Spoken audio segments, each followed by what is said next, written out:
একটা খুবই জটিল তত্ত্ব এবং কৃষ্ণ ব্যক্তিত্বটাও খুবই কঠিন।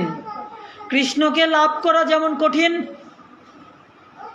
ঠিক কৃষ্ণ আরাধনা করাও কি কঠিন। মহাপ্রভুকে লাভ করা খুবই সহজ, রাধারানীকে লাভ করা খুবই সহজ।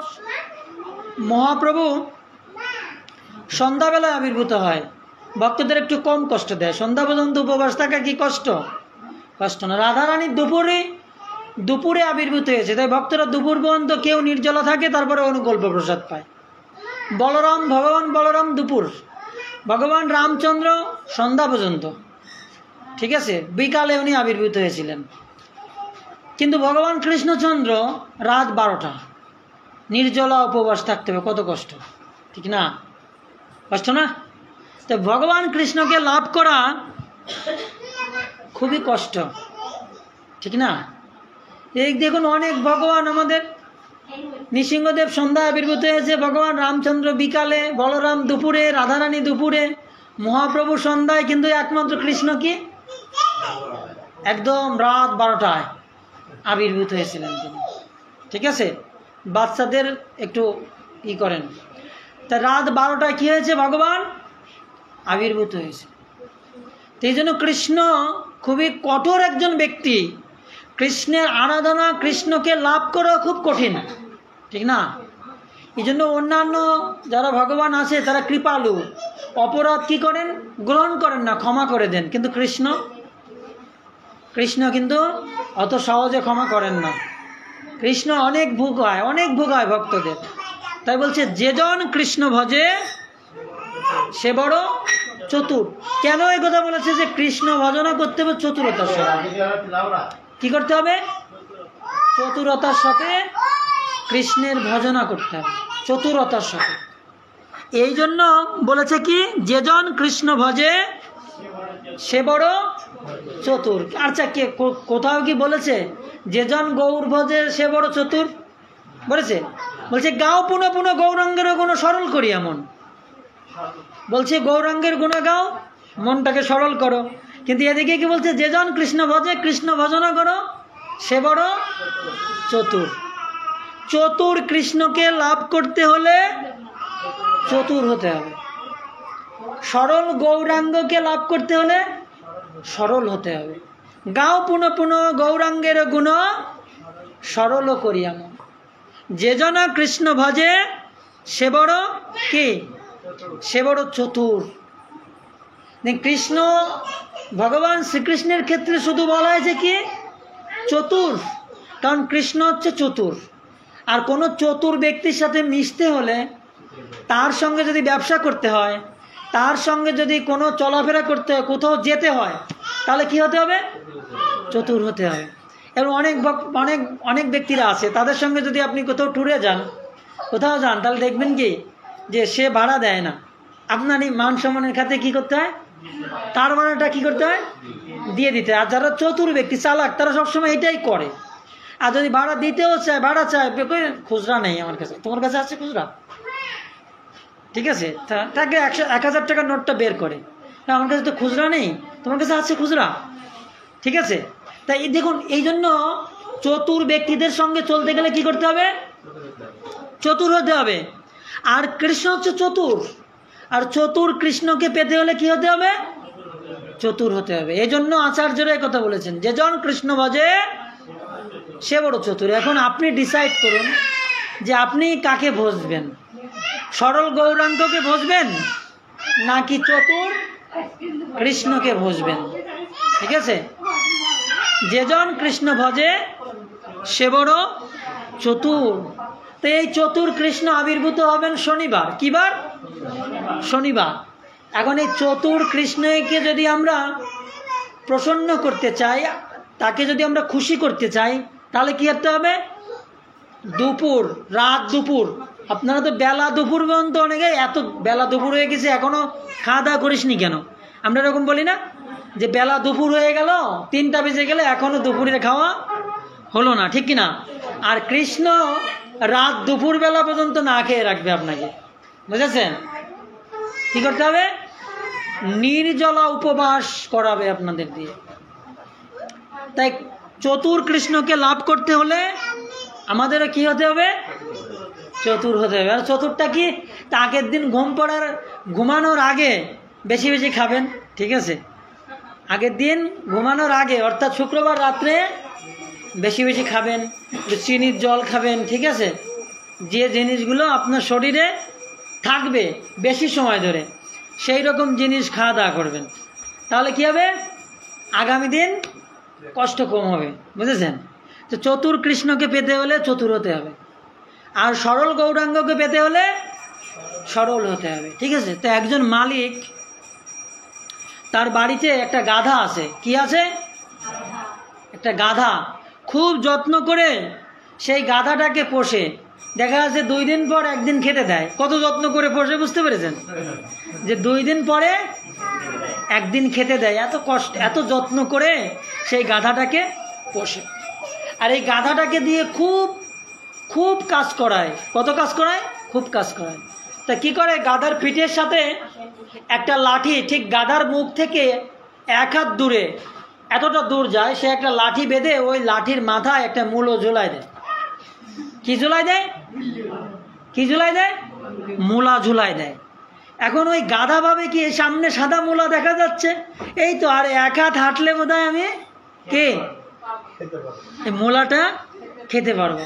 আর ওই মালিক কি করে? বিশাল বিশাল ভারী ভারী বোঝা ওই গাধার পিঠে দিয়ে দেয়। আর গাধা ভাবে 1 হাত গেলেই কি, 1 হাত গেলেই কি এই আমি মূলাটা খেতে পারবো। আর ওই গাধা ঠিক সারা দিন ঘুরে ফিরে ওই মালিক তার ব্যবসা বাণিজ্য করে আবার বাড়িতে ফিরে আসে, আবার মূলাটা খুলে রেখে দেয়। কিন্তু ওই গাধা আর ওই মূলাটা কে খেতে পারে না, ঠিক আছে? তারপরেও গাধাকে কিছু খেতে দিতে হয়, তাই টুকটাক খাবার খেতে দেয়। সেভাবে অনেক বছর ওই গাধাটা ওই মালিকের গৃহে কি চতুরতার সাথে ওই মালিকের সেবা করে যাচ্ছে, খুব চতুরতার সাথে। ও গাধা জানে যে আমি তো প্রত্যেক দিনে ওকে কাজ করে দিই মূলা খাওয়ার জন্য, কিন্তু এই মূলা তো আমি খেতে পারছি না। তাই গাধাটা এইভাবে 3 দিন বাদে একদিন খেতে খেতে গাধাটা অনেক হালকা হয়ে গেছে, ঠিক আছে? যেমন আমি কালকে ওজন মাপছিলাম, বুঝেছেন? তা আমার ছিল 80 কেজি, এখন হয়ে গেছে 75 কেজি। মাত্র এক মাসে কি হয়েছে? 5 কেজি কমে গেছে। দেখছেন? আপনারা তো পৃথিবীতে সবাই কত ডায়েট কন্ট্রোল করে, এই রাতের বেলা এটা খাবো না, ওটা খাবো না, এই ভাজি খাওয়া যাবে না, চিপস খাওয়া যাবে না, কত ডায়েট কন্ট্রোল করে না 0 ফিগার করার জন্য। তা কিন্তু ওজন কি কমাতে পারে না। কিন্তু আমাদের থিওরি যদি গ্রহণ করে ঠিকই কি হবে? ওজন কমে যাবে। তো ওই গাধারও ঠিক ওই একই অবস্থা। অনেক বছর ধরে খেয়ে না খেয়ে ওই মালিকের সেবা করতে করতে কি হয়েছে? গাধাটারও শরীরের কিছু ওজন কি হয়েছে? কমে গেছে। এখন ওই গাধাটা ওই মালিক নিয়ে যেয়ে মালিকের দোকানের কাছে বেঁধে রেখে মাল সামানা নিয়ে যায় প্রত্যেক দিন। ওইখানে বেঁধে রাখে একটা গাছের নিচে। আর একটা মালিকের আর একটা গাধা, ওরা ব্যবসা বাণিজ্য করে, ও নিয়ে ওই একই জায়গায় বেঁধে রাখে। এখন ওই গাধাটা বলছে, এই মালিকের গাধা না, অন্য মালিকের গাধা বলছে, আরে বন্ধু, তোরে তো কিছুদিন আগেও দেখছিলাম খুব তাজা, এখন তোকে দেখে একটু কাবু টাবু মনে হচ্ছে। তুই কি একাদশী টসী ব্রত করছিস নাকি সামনের জন্মাষ্টমী রাত দুপুর পর্যন্ত নির্জলা থাকতে হবে, এই জন্য তুই কি ভয়ে কাবু হয়ে যাচ্ছিস? আর তোকে তো আমি অনেক দিন ধরে দেখছি এই মালিকের এইখানে, তা তোর সিক্রেট কি বলতো? আমি কিন্তু এই এক মালিকের কাছে বেশি দিন থাকতে পারি না। এই সবে মাত্র এই মালিকটা আমাকে 2 মাস আনিয়েছে, হয়তো আর বেশি গেলে 1 মাস থাকবো এই মালিকের কাছে। আবার কি করবে এই মালিক? আমাকে অন্য জায়গায় বিক্রি করে দেবে। কিন্তু তোকে দেখছি বা আমি শুনলাম যে তুই একটানা 5 বছর ধরে এই মালিকের কাছে আসিস, তাই এর সিক্রেটটা কি?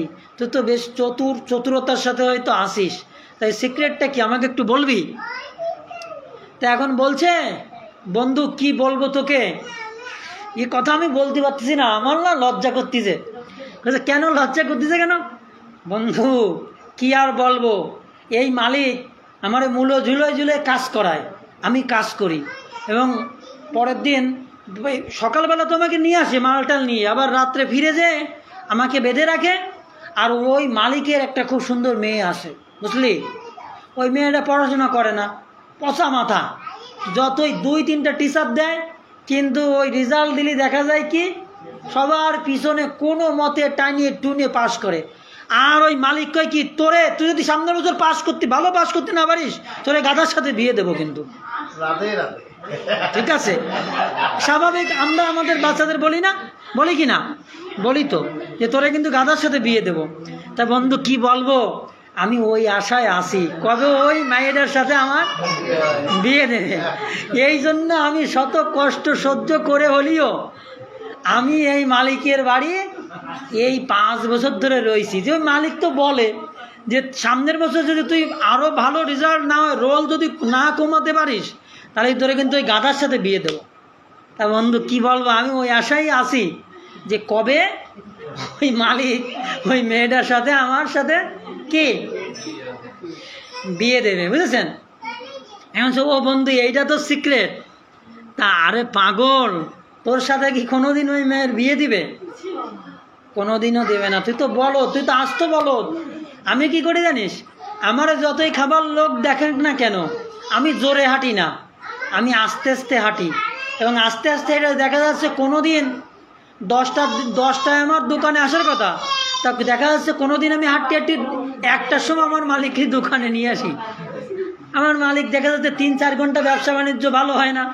এখন এই গাধাতে আমি কি করব, এর আমার বেছে দিতে হবে। ঠিক আছে, আমি কিন্তু এটা ইচ্ছা করেই করি। কেন? কারণ ওই মালিক জানি আমাকে মূলা খেতে দেবে না, শুধু আমাকে দিয়ে কি করাবে, কাজ করাবে। এই জন্য আমি জোরে হাঁটি না। আর তুই তো আসতো বলো, তুই তো আরও বলো, তোর সাথে কোনোদিন কি ওই মেয়ের বিয়ে দেবে? কোনোদিনও ওই মায়ের মালিকের মেয়ের সাথে তোর বিয়ে দেবে না। আর তুই এইভাবে তোর ওজন কমাচ্ছিস, এইভাবে 5 বছর ধরে এই মালিকের কি খাটনি খাটছিস, তা তোর কি গতি হবে? তা দেখেন, ওই গাধার কেউ না আমরা, ওই গাধা আছে কে, আমরা বিভিন্ন দেবদেবীর পূজা করি না, করি কি না? শনি ঠাকুরের পূজা, তারপরে শীতলা মায়ের পূজা, তারপরে মনসা, এই যে জন্মাষ্টমীর নন্দ উৎসবের দিন কি মনসা মায়ের পূজা করি কি না? করি। তা আমরা কিভাবে যে এনাদের পূজা করলে আমাদের ভালো হবে, মনসা মায়ের পূজা করলে আমাদের সাপের থেকে আমরা থাকবো, ঠিক আছে, শীতলা মায়ের পূজা করলে আমাদের রোগ ব্যাধি বিভিন্ন পাঁচটা এগুলো কি আমাদের আক্রান্ত করবে না, ঠিক না? তো ঠিক ভগবান আমাদের সামনে একটা মূলা ঝুলায় রাখছে, বুঝলেন। তাই আমরা কি অনাদি কাল ধরে এই বিভিন্ন আমাদের শুধুমাত্র আমাদের স্বার্থের জন্য আমরা এইভাবে কি করছি, দেব দেবীর আরাধনা করেই যাচ্ছি। কৃষ্ণ ভুলে যেই জীব অনাদি বহির্মুখ কি নিকটীয় মায়া তারে জাপটিয়া ধরে। নিকটের মায়া বলতে বোঝেন, আমরা যদি কৃষ্ণকে ভুলে যাই, দূরের মায়া আমাদের জাপটিয়ে ধরবে না। নিকটের মায়া, নিকট কাছাকাছি আমাদের মায়া, আমাদের স্ত্রী পুত্র কন্যা আত্মীয় স্বজন, এরা আমাদের কি করবে, জাপিটিয়ে ধরে, জাপটায় ধরে। কেন? অনাদিকাল ধরে আমরা কৃষ্ণকে ভুলে আছি, ঠিক না? আর এই কৃষ্ণকে ভোলার জন্য কি আমাদের মায়া ধরবে। আর এই সংসার আমাদের কি করবে, সংসার করয়ে কে গাধা। এই সংসার আমাদের গাধায় পরিণত করছে। কেন? ওই মালিকের মেয়ের সাথে বিয়ে হবে বলে আমরা কি করতেছি, ঠিক এই সংসার আমাদের বন্ধন করে ফেলছে। যে আমার ছেলে হয়েছে, এরপরে একটা মেয়ে হলে আমি খুশি হয়ে যাব, আমার 2টো মেয়ে হয়েছে, এরপরে একটা ছেলে হলে কি আমি খুশি হয়ে যাব। সেই নিয়ে কি নিকটিয়া মায়া তারে জাপটিয়া ধরে, বুঝেছেন? আর এই সংসার কি করছে, জীবকে করয়ে গাধা করছে। এই সংসার আমাদেরকে গাধার মতো খাটাচ্ছে। গাধার কি পরিশ্রম করে, তার থেকে আমাদেরকে বেশি পরিশ্রম করাচ্ছে কি না? করাচ্ছে, ঠিক আছে। এই জন্য আমাদের কি করতে হবে, চতুর হতে হবে। চতুর কৃষ্ণকে বশ করতে হলে বশীকরণ মন্ত্র আমাদের শিখতে হবে। কি শিখতে হবে? বশীকরণ মন্ত্র। চতুর কৃষ্ণকে যদি আমাদের বশ করতে হয় তাহলে কি করতে হবে? আমাদেরকে চতুর কৃষ্ণকে বশ করার জন্য চতুর হতে হবে, বশীকরণ মন্ত্র শিখতে হবে। সেই মন্ত্র যদি একবার আমরা শিখে যাই তাহলে কি, তাহলে কৃষ্ণকে কি করা যাবে? হাতের মুঠোয়। অনেক অনেক মায়েরা করে তার স্বামীকে হাতের মুঠোয় করার জন্য। আমি যা বলবো আমার স্বামী কি তাই শুনবে, ঠিক আছে? আমার শাশুড়িকে আমি যা বলবো আমার শাশুড়ি তাই শুনবে। এটাকে বলে বশীকরণ মন্ত্র, বুঝেছেন? বশীকরণ কেন, বশি দেখেছেন আপনারা? বশীকরণ কেন বলা হয়? বশি দেখেছেন? ওখানে খাবার দিয়ে বশি ফেললে কি করে? মাছ কি করে? ওই খাবার খায়, কিন্তু বশি কিন্তু খায় না। তো ওই বশি যখন একবার গালের ভিতর চলে যায় তখন কি হয়? আর কি ওই মাছ ওই বশির থেকে নিস্তার পায়? তো বশীকরণ মন্ত্রটা ঠিক এরকম বাঁকা। একবার যদি বশীকরণ করা যায় তাহলে কি হবে? আমার হাতের মুঠোয় সে থাকবে। তা আপনি কি কৃষ্ণকে বশীকরণ মন্ত্র করে নিজের হাতে রাখতে চান? আপনি কি গৌরাঙ্গকে বশীকরণ করে নিজের হাতে রাখতে চান? তাহলে অবশ্যই জন্মাষ্টমী ব্রত পালন করতে হবে। কি করতে হবে? পালন করতে হবে। রাত 12টা পর্যন্ত নিরুম্ব উপবাস থাকতে হবে, নির্জলা উপবাস থাকতে হবে। পারবেন? আর যদি কেউ একান্তই অসুস্থ থাকেন সে ফল জল খেয়ে থাকতে পারবেন, তারও ব্রত হবে, নষ্ট হবে না। কিন্তু একান্তই যিনি মহা অসুস্থ, যে না খেয়ে থাকতে পারবে না, মারা যাবে, এরকম, ঠিক আছে? এরকম যদি হয় তাহলে কি হবে? তাহলে সে ফল জল খেয়ে জন্মাষ্টমী উপবাস করতে পারবে। তোমরা কিন্তু অনেক কথা বলো, তোমরা কিন্তু গাধার সাথে বিয়ে দেবে, বুঝতে পারছো? ঠিক আছে, কেউ কথা বলবো না। তা যাই হোক, এটা হচ্ছে বিষয়। যদি আমরা চতুর কৃষ্ণকে পেতে চাই তাহলে আমাদের বশীকরণ মন্ত্র শিখতে হবে। কৃষ্ণকে বশীকরণ মন্ত্রের দ্বারা বশ করতে হবে। বশ করলে আমরা কি হব? কৃষ্ণকে লাভ করব। এই জন্য কৃষ্ণ ভজন খুবই কঠিন। ত্রিভঙ্গ দেখেন, একটু দাঁড়াইছে তাও তার 3 জায়গা বাঁকা, বুঝেছেন?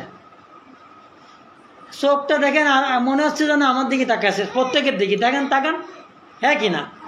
ঠিক কিনা? ঠিক তো? কিন্তু রাধারানী আবার না, রাধারানীর মতো তাকায় আছে, বুঝছেন? তাই ত্রিভঙ্গ শ্যামসুন্দর ললিত মাধবকে যদি আমরা বশ করতে চাই তাহলে আমাদের বশীকরণ মন্ত্র শিখতে হবে, ঠিক আছে? আর বশীকরণ মন্ত্র শিখলে কার কাছে যেতে হবে? ওঝার কাছে যেতে হবে না? কোথায় যেতে হবে? ওঝার কাছে যেতে হবে। হ্যাঁ, সে ওঝা হচ্ছে এই জগতে শুদ্ধ বৈষ্ণব সৎ গুরুদেব। তার কাছে যদি আমরা যাই, সে ওঝার কাছে যদি আমরা যাই তাহলে সে আমাদের কি দেবে? বশীকরণ মন্ত্র দেবে। আর সেই মন্ত্র কি?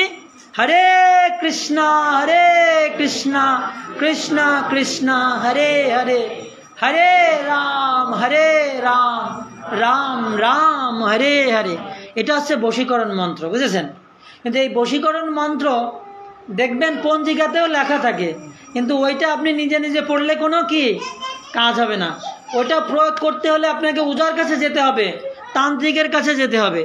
আর এই আধ্যাত্মিক জগতের তান্ত্রিক হচ্ছে কি? সাধুগুরু বৈষ্ণব, শুদ্ধ ভক্ত, সৎ গুরুদেব, এরা হচ্ছে তান্ত্রিক। এনাদের কাছে গিয়ে যদি আমরা এই বশীকরণ মন্ত্রটা শিখে নিতে পারি, ঠিক আছে, তাহলে কি হবে? কৃষ্ণ আমাদের হাতের মুঠোয় বশ হয়ে যাবে। আর সেই মন্ত্রটা কি? হরে কৃষ্ণ কৃষ্ণ কৃষ্ণ হরে হরে, হরে রাম রাম রাম হরে হরে, বুঝেছেন? এই জন্য আমরা যেন এই সংসারে ওই ব্যবসায়ীর মেয়েকে বিয়ে করার জন্য যেন আমরা গাধা সেজে না থাকি, বুঝেছেন? গাধা শেষে যেন আমরা বসে না থাকি যে একদিন না একদিন ওই মালিক কি করবে? মালিকের মেয়ে আমার সাথে বিয়ে দেবে, এরকম কিন্তু হবে না। আমাদের সময় চলে যাবে, একদিন আমরা কি মারা যাব। এই জন্য আমাদের কি করতে হবে? সময় থাকতে বশীকরণ মন্ত্র শিখে নিতে হবে, বুঝেছেন? আর এই বশীকরণ মন্ত্র একবার বললে হবে না, কয়বার বলতে হবে? একবার বললে হবে না, 108 বার যদি আপনি বলেন তাহলে কি হবে?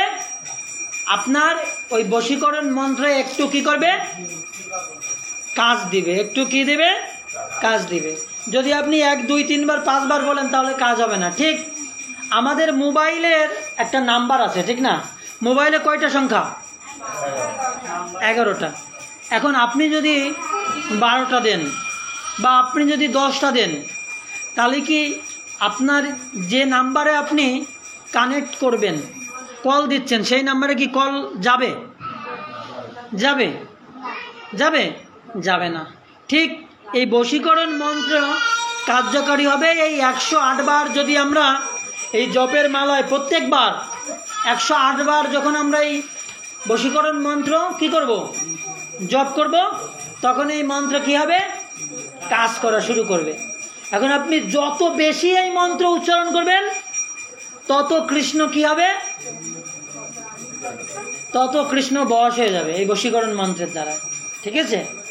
এই জন্য বলছে খাইতে শুইতে কি জাগরণে কি শয়নে অহরি নিশি জপ কৃষ্ণ বদনে।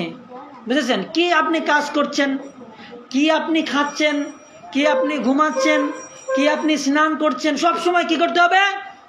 এই বশীকরণ মন্ত্র কি করতে হবে? জপ করতে হবে। বুঝেছেন? যা করুন এই মন্ত্র জপ করতে হবে। খাইতে শুইতে নাইতে পথ চলায় ব্যবসা বাণিজ্য যেখানেই থাকেন না কেন কি করতে হবে? এই বশীকরণ মন্ত্রের জপ করতে হবে। যদি আমরা জপ করি তাহলে কি হবে? কৃষ্ণ, সেই চতুর কৃষ্ণ কি হবে? বশীভূত হয়ে যাবে। বুঝেছেন? তাই এই জন্য এই কৃষ্ণ জন্মাষ্টমী আমাদের কি করতে হবে? পালন করতে হবে। বুঝেছেন? তাই আপনাদের সবার নিমন্ত্রণ শ্রী শ্রী রাধা মাধব গৌরাঙ্গ ভবন মন্দিরে আমরা প্রতি বছর এই জন্মাষ্টমী মহোৎসব থেকে প্রত্যেকটা অনুষ্ঠান আমরা খুব আনন্দ করে সুন্দরভাবে করে থাকি। তা আপনারা অনেকে গিয়েছেন বা অনেকে যাননি। ঝুলন যাত্রা আমাদের সম্পূর্ণ হয়েছে। আমরা এক এক দিনে ভগবানের এক একভাবে সজ্জিত করে বেদি, আমরা ভগবানের ঝুলন বেদি সজ্জিত করেছিলাম। হয়তো আপনারা অনেকে সোশ্যাল মিডিয়াতে দর্শন করেছেন। তো এই যে আনন্দ, ভক্তদের ভাব, শেষের দিন যে গোবিন্দ আবার 1 বছর পরে আসবেন এই ঝুলনে, এই যে কৃপা, ভগবান কিন্তু এই যে প্রেম ভক্তির দ্বারা বশীভূত হন। ঠিক আছে? দেখুন ভগবান কিন্তু আমাদের ছাড় দিচ্ছে যে তোমরা ঝুলন যাত্রায় আসতে পারোনি, তাহলে দেখুন কয়েকদিন পরে কি জন্মাষ্টমী, যে তোমরা অন্তত আমার আবির্ভাব তিথিতে এসো। এই জগতে আমরা আমাদের ছেলে মেয়ের জন্মদিন কত ধুমধাম করে পালন করি না? করি কি না? জড় জগতের খাবার দিয়ে করি বা এই ভগবত প্রসাদ দিয়ে করি, করি কি না? করি, করি। দেখুন আমাদের মনে থাকে যে অমুক দিন আমার বাচ্চাটা কি জন্মদিন। দেখুন ভগবানের জন্মদিন আসছে, একজন ভক্ত জিজ্ঞাসা করেনি যে ভগবানের জন্মদিন কবে, কিভাবে হবে, কখন অভিষেক হবে, কিভাবে সব কিছু হবে, কেউ জিজ্ঞাসা করেনি।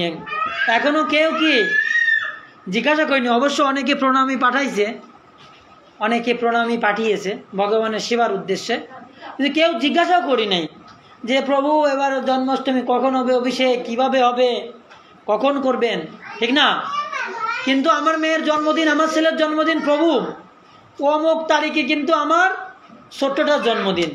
বুঝেছেন? আগে থেকে আপনারা বলে রাখলাম, ওই দিন কিন্তু কে বৈষ্ণব সেবা হবে।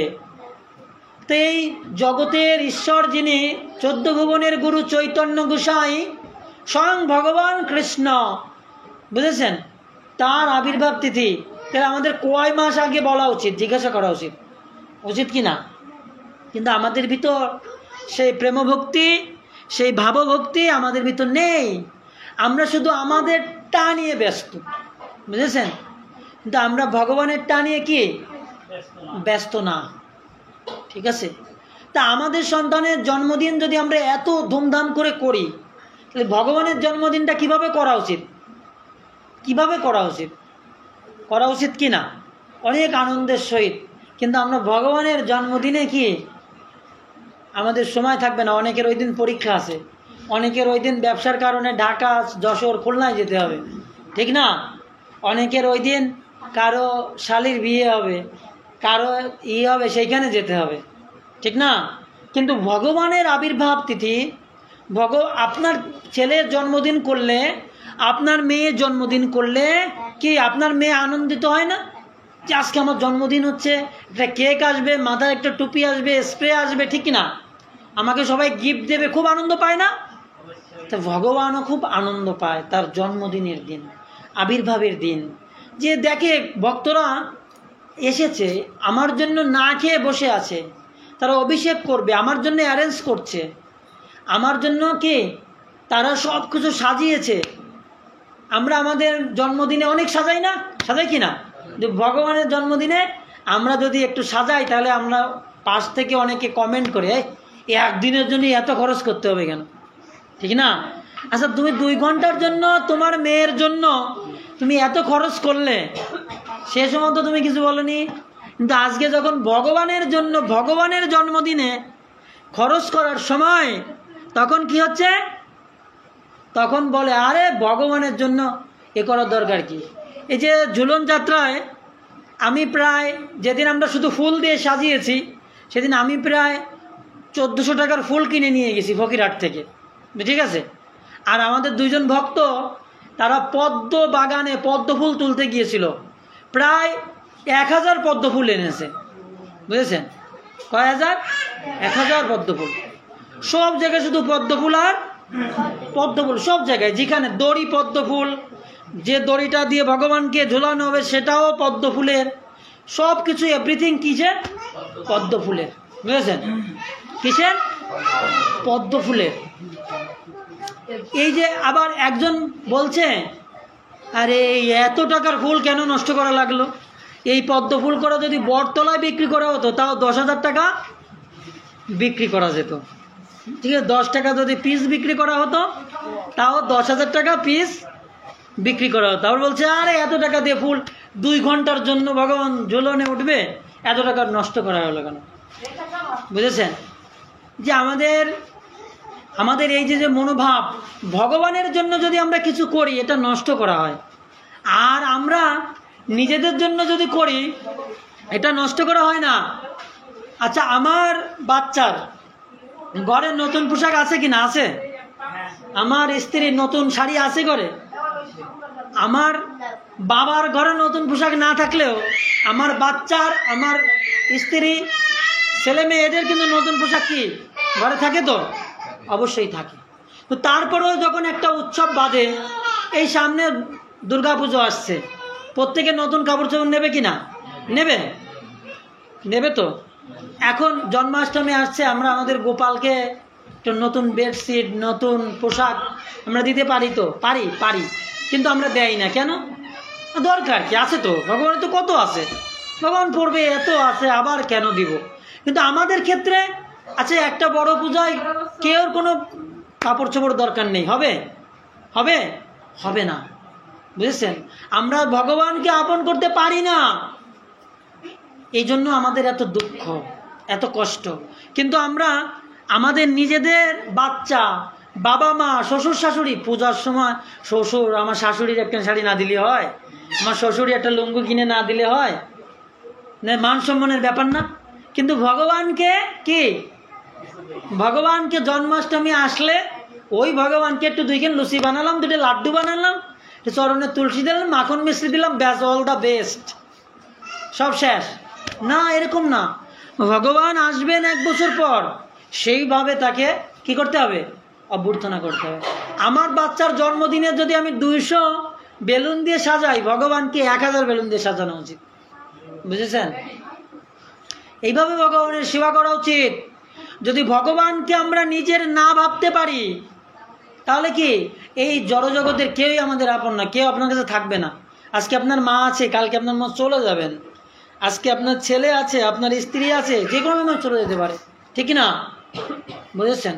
তাই ভগবানকে যদি আমরা আপন করতে না পারি, এই জগতের কেউই আমাদের আপন হবে না, কেউই আপন হবে না আমাদের, বুঝেছেন? অনেক লাখ লাখ কোটি কোটি টাকার মালিক ছিলেন তারা, তারা এক কাপড়ে চলে যেতে হয়েছে, আর একটা কাপড় নিয়ে যেতে পারেনি, বুঝেছেন? 45 মিনিটের ভিতর চলে যেতে হবে, একটা কাপড়ও নিয়ে যেতে পারেনি। এক এক দিন এক একটা গাড়িতে ঘুরে বেড়ায়, একটা গাড়িও নিতে পারেনি।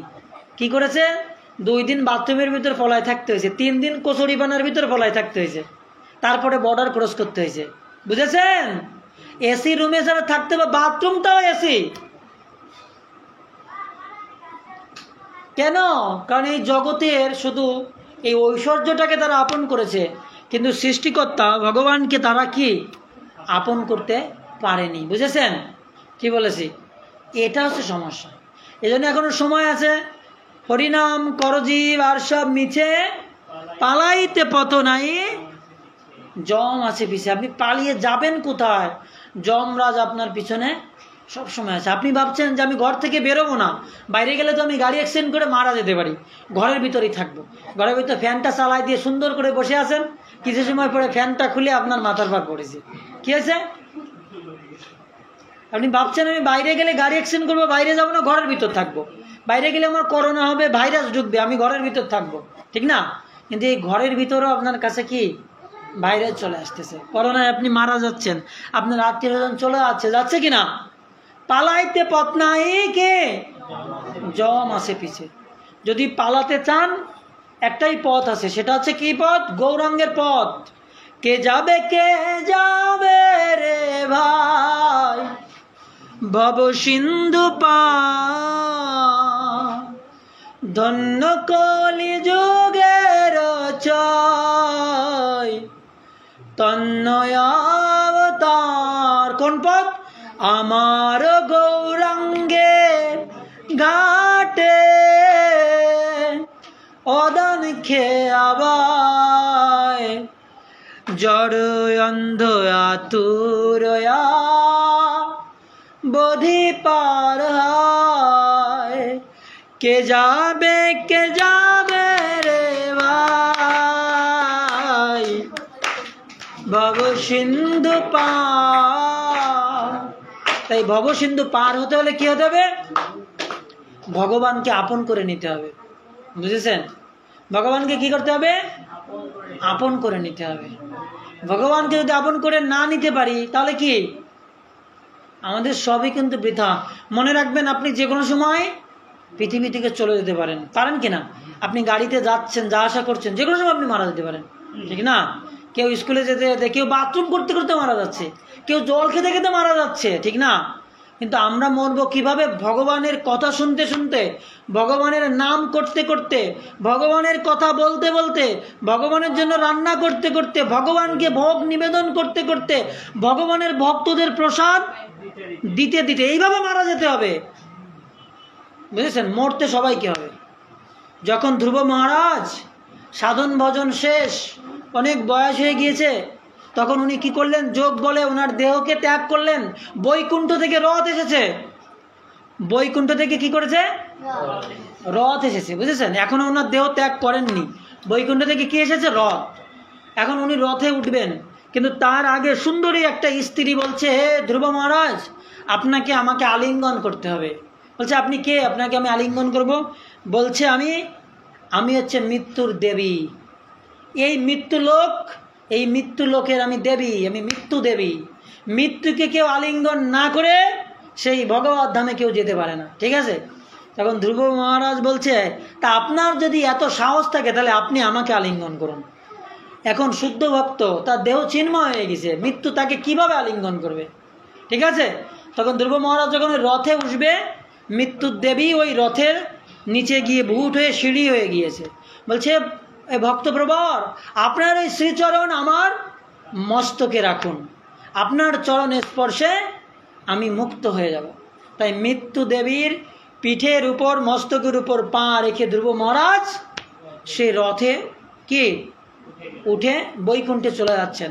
তখন বৈকুণ্ঠের দূতকে বলছে, দাঁড়ান, আমি যাব না। কেন? যে মা আমাকে ভগবানকে চিনিয়েছে, আমার যে বিমাতা, সৎমাতা, সুরুচি, তা সে যদি বৈকুণ্ঠে না যায় তাহলে আমি কিভাবে যাব? তখন বলছে, ধ্রুব দেখো, তোমার আগে একটা রথ না, দুটো রথ, প্রথম রথে তোমার নিজের মা সুনীতি, আর দ্বিতীয় রথে তোমার বিমাতা সুরুচি, তারা বৈকুণ্ঠে চলে যাচ্ছে, তুমি এখন চলো। তখন ধ্রুব মহারাজের জন্য ভগবান একটা লোক তৈরি করলেন, ধ্রুব লোক। এখনো সন্ধ্যার আকাশে বড় একটা তারা দেখায় না, ওটা হচ্ছে ধ্রুব তারা, ওটাও হচ্ছে বৈকুণ্ঠ, একটা বৈকুণ্ঠের একটা প্রকোষ্ঠ। বুঝেছেন? বৈকুণ্ঠের কি? বৈকুণ্ঠের প্রকোষ্ঠ। তো এরকম শুদ্ধ ভক্তদের সাধুগুরু বৈষ্ণবের কৃপায় কি হবে? আমাদের এই সংসার বন্ধন তুচ্ছ হবে।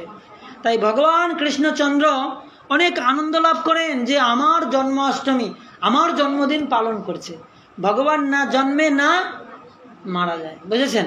তা সেইভাবে আমাদের কি করতে হবে? জন্মাষ্টমী পালন করতে হবে। ভগবানের এই জন্মাষ্টমীতে আমাদের কি করতে হবে?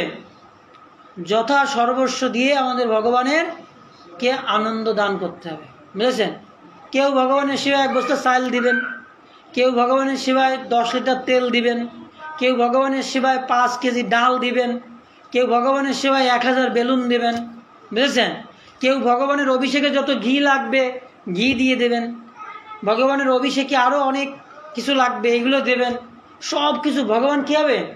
যখন ভগবানকে ওটা দিয়ে অভিষেক করা হবে, যখন ভগবানকে ওটা দিয়ে ভোগ দেওয়া হবে, ভগবান আনন্দ পাবে যে এই ভক্তটা কি আমার এই সেবাটা দিয়েছে। যেন ভগবানকে মন খুলে সর্বস্ব দিয়ে কি করতে হবে? সেবা করতে হবে এই জন্মাষ্টমীতে, বুঝেছেন? কি করতে হবে? আমাদের বাচ্চাদের জন্মদিন আমাদের করতে হবে, কিন্তু ভগবানেরটা কি করতে হবে? আরও আনন্দ করতে হবে, সাধু সঙ্গে করতে হবে। যেখানে সাধু সঙ্গে কৃষ্ণ নাম এই মাত্র চাই, সংসার জিনিতে আর কোনো বস্তু নাই। সাধু সঙ্গে করতে হবে। যদি আমরা সাধু সঙ্গে করি তাহলে কি হবে? তাহলে আমাদের ভগবান আরও দ্বিগুণ কি হবে? আনন্দ লাভ করবেন। তাই এটা হচ্ছে বিষয়। তাই জন্মাষ্টমী আমাদের খুব সুন্দরভাবে কি করতে হবে? পালন করতে হবে। আমাদের প্রাথমিক জন্মাষ্টমী পালন হচ্ছে কি? রাত 12টা পর্যন্ত নির্জল উপবাস থাকতে হবে। কেউ যদি অপারক হন শুধুমাত্র জল খাবেন, যদি তাও না পারেন তাহলে কি দিনে একবার অনুকল্প সামান্য মাত্র ফল গ্রহণ করবেন। এইভাবে কি করবেন? জন্মাষ্টমী ব্রত পালন করবেন। আর সাধ্যমতো সামর্থ্য মতো অবশ্যই ভগবানের সেবায় অংশগ্রহণ করবেন। যে সেবাটাই হোক না কেন অবশ্যই অংশগ্রহণ করবেন। আর সব থেকে বড় সেবা হচ্ছে কি? ভগবানের অভিষেকে অংশগ্রহণ করা, ভগবানের অভিষেকে অংশগ্রহণ করা। আর যারা গর্ভবতী, যাদের সাথে আর একজন রয়েছে, তাদের বেশি করে এই অভিষেকে অংশগ্রহণ করতে হবে। কেন? তাদের সাথে ওই যে বাচ্চাটা ভগবানের বিশেষ কৃপা লাভ করবে। 7ম মাসে পরীক্ষিতকে ভগবান রক্ষা করতে উত্তরার গর্ভে প্রবেশ করেছিলেন, বুঝেছেন? নিজে পরীক্ষিতকে রক্ষা করেছিলেন। ওই ব্রহ্মাস্ত্রকে নিজের দেহে ভগবান ধারণ করেছিলেন। কি করেছিলেন? ভগবানের দেহে ধারণ করেছিলেন, বুঝেছেন? তা ভগবান কৃপা করেন ওই সমস্ত বাচ্চাদেরও। এই জন্য অবশ্যই এই অভিষেকে সবাই অংশগ্রহণ করবেন, উপবাস থেকে অংশগ্রহণ করবেন। ভগবানের এই অভিষেকটা হচ্ছে ভগবানের বাৎসল্যময় সেবা। মায়েরা বাচ্চাদের স্নান করায় না নিত্য? তাই ভগবান এই বছরে একবার বিশেষভাবে কি করেন? এই অভিষেক করেন, স্নান করেন। কখন? তাও রাত 12টার সময়। একটা আজীব ব্যাপার না? মানুষ কখন স্নান করে? দিনের বেলায়, ঠিক না? রাতেও একটু স্নান করলে হয়তো 9টা 10টার ভিতর করে। দুপুর রাত্রে কেউ স্নান করে? তা ভগবান করেন। এই জন্য উনি ভগবান, বুঝেছেন? এই জন্যই উনি ভগবান। ওনার কাজের সাথে আর কারো কাজের কি মিল হবে না, বুঝেছেন? এই জন্য অবশ্যই সবাই শনিবার জন্মাষ্টমী, শুক্রবার হচ্ছে অধিবাস। আমাদের 3 দিন ব্যাপী মহা উৎসব। শুক্রবার হচ্ছে অধিবাস, আমাদের বিকালে নাম হট্ট হবে। শুক্রবার রাত 8টায় হচ্ছে অধিবাস, সংকল্প অধিবাস। পরের দিন তো উপবাস। আমাদের বিকাল থেকে হরিনাম সংকীর্তন, পাঠ কীর্তন, তারপরে অভিষেক, অনুকল্প প্রসাদ। পরের দিন নন্দ উৎসব, প্রভুপাদের আবির্ভাব তিথি উপলক্ষে প্রভুপাদের অভিষেক। প্রভুপা ওই দিন দুপুর পর্যন্ত আবার উপবাস আছে। তারপরে নন্দ উৎসব, মহাপ্রসাদ। সবার জন্য। এভাবে 3 দিন ব্যাপী আমাদের অনুষ্ঠান আমরা পালন করব। অবশ্যই আপনারা সবাই এই ভগবানের এই নিত্য সেবায় এই অংশগ্রহণ করবেন, বুঝেছেন? অংশগ্রহণ করলে কি হবে? আমাদের জন্ম মৃত্যু জরা ব্যাধি কি হবে? আমাদের দূর হয়ে যাবে। তাই এই জন্য অবশ্যই আমাদের ভগবানের এই জন্মাষ্টমী মহোৎসবে কি করতে হবে? অংশগ্রহণ করতে হবে। অবশ্যই যত কাজ থাকুক না কেন কি করবেন? অবশ্যই সবাই এই জন্মাষ্টমী মহোৎসবে অংশগ্রহণ করবেন। তাহলে কি হবে?